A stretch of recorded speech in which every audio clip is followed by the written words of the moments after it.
அமலாக்கத்துறைக்கு செந்தில் பாலாஜி வழக்கில் உச்சநீதிமன்றம் கிடுக்குப்பிடி கேள்வியை முன்வைத்திருக்கிறது. சாஃப்ட் ஃபைல் ஆவணம் எங்கிருந்து வந்தது என்று அமலாக்கத்துறைக்கு உச்சநீதிமன்றம் மீண்டும் இந்த கேள்வியை முன்வைத்திருக்கிறது.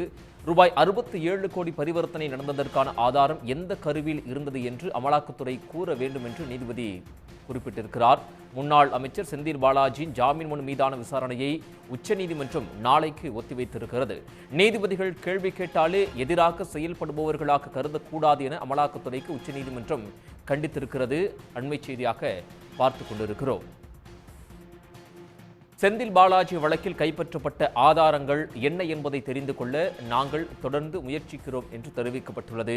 கைப்பற்றப்பட்ட பென்ட்ரைவ் போன்ற ஆவணங்கள் தொடர்பான தடயவியல் பரிசோதனைக்கான ஆவணங்கள் எங்கே என்று நீதிமன்றம் கேள்வி எழுப்பியிருக்கிறது.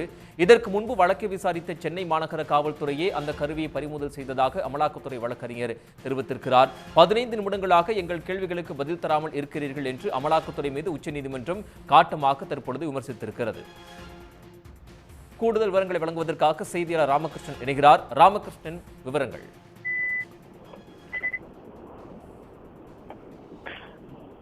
அதாவது அமைச்சராக இருந்த செந்தில் பாலாஜி கைது செய்யப்பட்டு தற்போது சிறையில் இருக்கின்ற சூழ்நிலையில் தனக்கு ஜாமீன் வழங்க கோரி செந்தில் பாலாஜி தாக்கல் செய்த மனு இன்றைக்கு உச்சநீதிமன்ற நீதிபதி அபய் எஸ் ஓஜா தலைமையிலான அமர்வில் விசாரணைக்கு வந்தது. ஏற்கனவே கடந்த திங்கட்கிழமை அன்று உச்சநீதிமன்றத்தில் விசாரணைக்கு வந்தபோது இந்த விவகாரத்தில் அமலாக்கத்துறை பதிலளிக்க வேண்டும் என்று உச்சநீதிமன்ற நீதிபதிகள் உத்தரவு பிறப்பித்திருந்தார்கள்.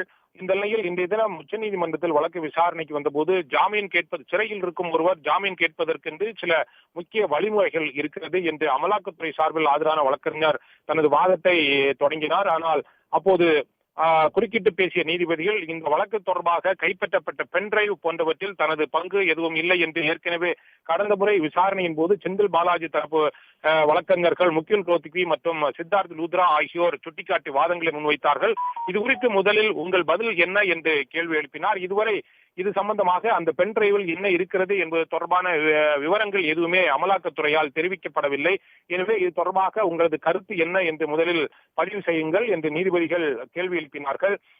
அமலாக்கத்துறை சார்பில் ஆஜரான வழக்கறிஞரை பொறுத்தவரையில் பென்டிரைவ் கைப்பற்றப்பட்டதில் தனது பங்களிப்பு இல்லை என செந்தில் பாலாஜி தரப்பு தெரிவித்திருக்கிறது.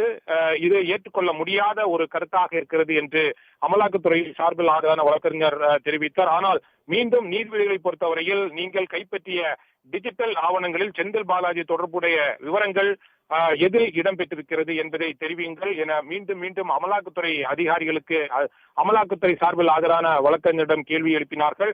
எங்களை பொறுத்தவரையில் இந்த கேள்விகளுக்கு நீங்கள் பதிலளிக்காமலேயே இருக்கிறீர்கள் எனவும் நீதிபதிகள் கருத்து தெரிவித்திருக்கிறார்கள். நாங்கள் கேட்பது மிகவும் சாதாரண ஒரு சின்ன கேள்வியாகத்தான் இருக்கிறது. உங்களிடம் சுற்றி வளைக்காமல் நேரடியாகவே சாதாரண பதிலை தான் நாங்கள் எதிர்பார்க்கிறோம் என மீண்டும் நீதிபதிகள் அந்த பென்டிரைவ் உள்ளிட்ட உங்களிடம் இருக்கின்ற அந்த ஆவணங்களில் செந்தில் பாலாஜி சம்பந்தமான என்ன விவரங்கள் இருக்கிறது என்று உடனடியாக தெரிவிங்கள் என்று நீதிபதிகள் கேள்வி எழுப்பியிருக்கிறார்கள். தற்போதெல்லாம் நாங்கள் வழக்கறிஞர்களிடம் கேட்கும் கேள்விக்கு தனிப்பட்ட முறையில் விரோதமாக எடுத்துக்கொள்கிறார்கள் வழக்கறிஞர்கள் என்று ஒரு கருத்தையும் நீதிபதிகள் தெரிவித்திருக்கிறார்கள். செந்தில் பாலாஜி விவகாரத்தில் கைப்பற்றப்பட்ட பென்டிரைவ் போன்ற ஆதாரங்கள் பற்றி நாங்கள் கடந்த 15 நிமிடங்களாக அதில் என்ன இருக்கிறது என்று தெரிந்து கொள்ள நாங்களும் தொடர்ந்து கேள்வி எழுப்பியிருக்கிறோம். ஆனால் இதுவரை அமலாக்கத்துறை சார்பில் எந்த ஒரு கருத்தையும் எந்த ஒரு பதிலையும் சொல்லாமல் நீங்கள் சுற்றி வளைத்துக் கொண்டே பேசிக் கொண்டிருக்கிறீர்கள். இதில் என்ன இருக்கிறது என்பது பற்றி விவரங்களை எங்களுக்கு தெளிவால் தெரிந்தால் மட்டுமே இந்த வழக்கினுடைய அடுத்த கட்ட நகர்வு எப்படி இருக்கும் என்பது பற்றிய நாங்கள் எடுத்துக்கொள்ள முடியும் என்று கேள்வி எழுப்பிய நீதிபதிகள் இது குறித்து உடனடியாக பதில் தெரிவிக்க முடியவில்லை என்றால் நாளை நீங்கள் பதில் தெரிவிங்கள் என்று கூறிய நீதிபதிகள் நாளை காலை இந்த வழக்கினுடைய விசாரணையை ஒத்திவைத்திருக்கிறார்கள்.